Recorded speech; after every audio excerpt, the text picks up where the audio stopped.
ભરૂચ જિલ્લા ભાજપ દ્વારા હોળી પર્વે પત્રકારો સાથે ભોલાવ સર્કિટ હાઉસ ખાતે સ્નેહ મિલન યોજાયું। તો વિગતે વાત કરીએ તો ભોલાવ સર્કિટ હાઉસ ખાતે હોળી ધૂળેટી પર્વ એટલે કે ગુરુવારે ભારતીય જનતા પાર્ટી દ્વારા પત્રકારો સાથે સ્નેહ મિલન સમારોહ આયોજિત કરાયો કે જેમાં સાંસદ મનસુખ વસાવા, ભરૂચના ધારાસભ્ય રમેશ મિસ્ત્રી, જિલ્લા પ્રમુખ પ્રકાશ મોદી, બાંધકામ સમિતિ અધ્યક્ષ ધર્મેશ મિસ્ત્રી, પાલિકા કારોબારી સમિતિના અધ્યક્ષ હેમેન્દ્ર પ્રજાપતિ, જિલ્લા યુવા પ્રમુખ ઋષભ પટેલ ઉપસ્થિત રહ્યા હતા। સાંસદ મનસુખ વસાવા દ્વારા દર વર્ષની જેમ હોળી પર્વે પૂજન સામગ્રીનું વિતરણ કરવામાં આવ્યું હતું। સૌ કોઈને રંગોના પર્વની શુભકામનાઓ પાઠવવામાં આવી હતી। ગુજરાતના આ વખતના બજેટને અન્ય રાજ્યોની વસ્તી અને વિસ્તારની સરખામણીએ ધારાસભ્ય રમેશ મિસ્ત્રીએ સૌથી વિરાટ ગણાવ્યું હતું।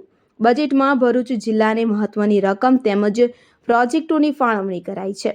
દહેજ બાયપાસ એલિવેટેડ બ્રિજના વિસ્તરણ માટે ₹46 કરોડની વધુ ફાળવણી કરાઈ છે। તો Jambusar bulk drugs park, Bhadbhut barrage સહિતના મહત્વાકાંક્ષી પ્રોજેક્ટો માટે કરોડોની રકમ ફાળવવામાં આવી છે। સાથે જ પંડિત ઓમકાર નાથ ઠાકુર કલા ભવનના નવીનીકરણ સાથે 800 બેઠકનું સંકુલ બનાવાશે તેમ ધારાસભ્યએ અંતમાં ઉમેર્યું હતું। વિકાસમાન ભરૂચ વિકસિત જિલ્લા તરફ આગળ વધી રહ્યો છે તેમ નવનિયુક્ત જિલ્લા પ્રમુખ પ્રકાશ મોદીએ કહી સૌને હોળી ધૂળેટી પર્વની શુભકામનાઓ પાઠવી હતી। પ્રજા અને પત્રકારોના સૂચનો આવકારી જિલ્લાના વિકાસમાં સહભાગી થવા હાકલ કરી હતી। 7 ટર્મથી ભરૂચના સાંસદ મનસુખ વસાવાએ હોળી ધૂળેટીની શુભકામના પાઠવી। તો ભાજપ મૂલ્ય આધારિત પાર્ટી રાષ્ટ્ર સમાજના વિકાસમાં મીડિયા જગતની પણ અહમ ભૂમિકા, તમામને સાથે લઈ આપણે વિકાસની પરંપરાને આગળ વધારવાની છે તેવી નેમ વ્યક્ત કરી હતી। દેવેન્દ્ર મિસ્ત્રી, જંબુસર।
જી સર, ભારતીય સંસ્કૃતિમાં અલગ અલગ તહેવારોનું ખૂબ જ મહત્વ હોય છે। એમાં ખાસ કરીને વિશેષ હોળી ધૂળેટીનું પર્વનું ખૂબ જ મહત્વ હોય છે। હોળી ધૂળેટીને એકબીજાને બધા ખૂબ શુભેચ્છા આપતા હોય છે, રંગોથી રમતા હોય છે।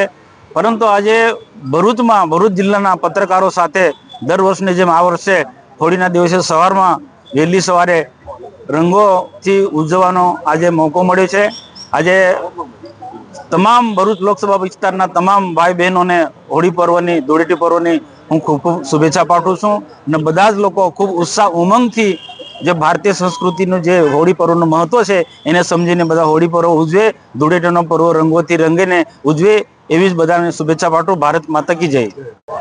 ભરૂચ શહેર, ભરૂચ વિધાનસભા અને ભરૂચ જિલ્લાના તમામ નાગરિક ભાઈઓ બહેનોને હું હોળીની ખૂબ ખૂબ શુભેચ્છાઓ પાઠવું છું। હોળી ધૂળેટીનો તહેવાર આજે સમગ્ર દેશમાં ખૂબ આનંદ અને ઉલ્લાસના વાતાવરણમાં ઉજવાઈ રહ્યો છે। ભરૂચ જિલ્લાના સક્રિય અને જાગૃત સાંસદ સભ્ય મનસુખભાઈ વસાવા દ્વારા પ્રતિ વર્ષ પરંપરાગત રીતે ભરૂચ જિલ્લાના પત્રકારો સાથે આ પ્રકારે હોળી અને ધૂળેટીનો તહેવાર ઉજવવાની પરંપરા એમણે ચાલુ વર્ષે પણ નિભાવી છે અને આજે ખૂબ આનંદના વાતાવરણમાં પત્રકાર મિત્રો સાથે માન્ય સંસદ સભ્ય મનસુખભાઈ વસાવા અને અમે જિલ્લા અધ્યક્ષ શ્રી પ્રકાશભાઈ મોદીની વિશેષ ઉપસ્થિતિમાં આ તહેવારને ઉજવ્યો છે। ફરીથી અમારા બધા દ્વારા, ભારતીય જનતા પાર્ટી દ્વારા પણ ભરૂચ જિલ્લાના તમામ નાગરિક ભાઈઓ બહેનોને હોળી ધૂળેટીની ખૂબ ખૂબ શુભેચ્છાઓ પાઠવીએ છીએ।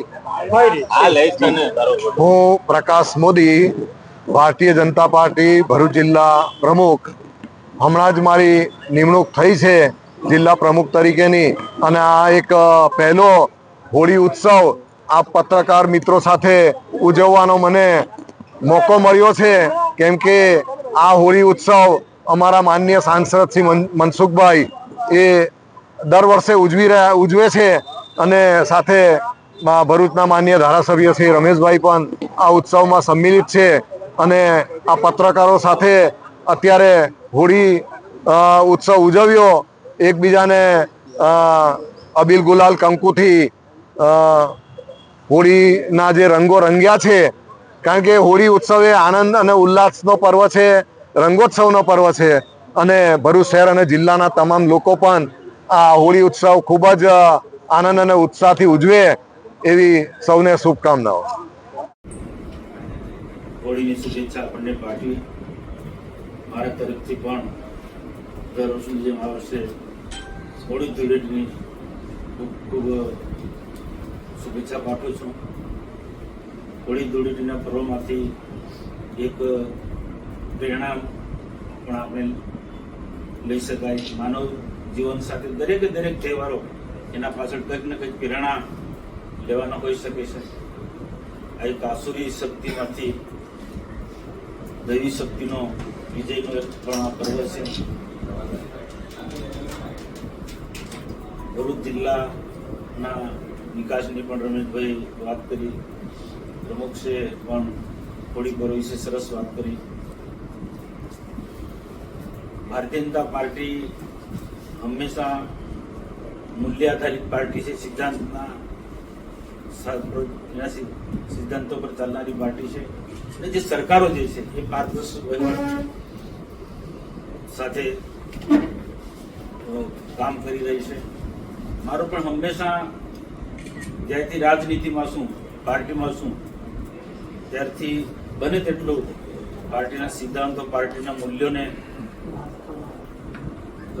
સમજીને કામ કરું છું. અને સરકારનો પણ જે પારદર્શક વહીવટ છે એ મારા વ્યક્તિગત જીવન કે કોઈમાં ગમે તેમાં એમાં પણ હું ફોલો કરું છું પારદર્શક વહીવટનો.